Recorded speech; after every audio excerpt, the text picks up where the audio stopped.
Hungarian David Zier never thought he would end up living in a yurt to escape the surging costs of living.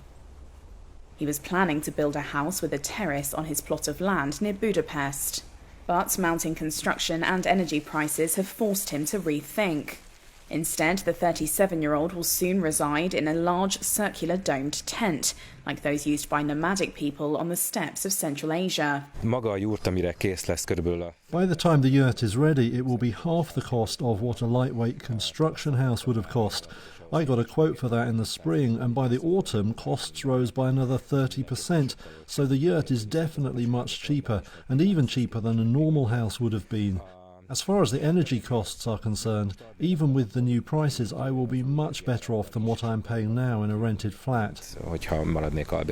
His new insulated home will cover 861 square feet among the pine trees in Budakeszi. He will make big savings in the yurt, which he will heat using electric wall-mounted heaters. It will even be finished before the cold sets in. Zier is one of an increasing number of Hungarians who are choosing yurts as their permanent accommodation due to the energy crisis. Petra and Mihaly Pogany, who live on a farm near Kecskemét in eastern Hungary, moved into their yurt 3 months ago. In their former farmhouse, they only heated one room with a wood stove, and even that got cold by the morning. Now they can use a stove and electric floor heating in their yurt, which is kitted out as well as any standard apartment.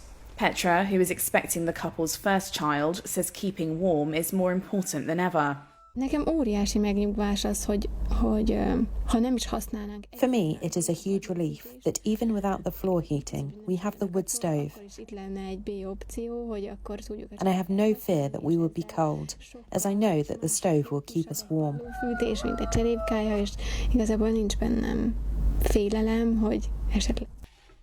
They plan to live in the yurt for years, while trying to save to rebuild their old farmhouse. Yurt builders like Gabor Adorian say their orders have soared. He is fully booked until next summer. It is rising steeply.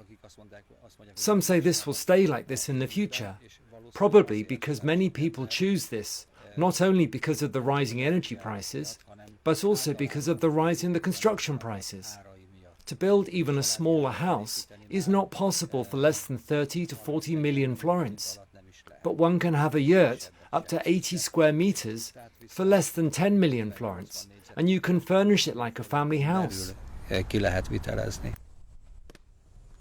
He estimates around 1,000 yurts exist in Hungary now, with an increasing number being used as homes. Before, they were used only for tourists or people living off-grid. Building a yurt up to the size of Z's would cost less than $23,400, Adorian said. That's less than a quarter of what a small house would be. He added that yurts are considerably cheaper to heat, as the air circulating in a single round space keeps warm for longer. The largest yurt takes around 3 days to construct.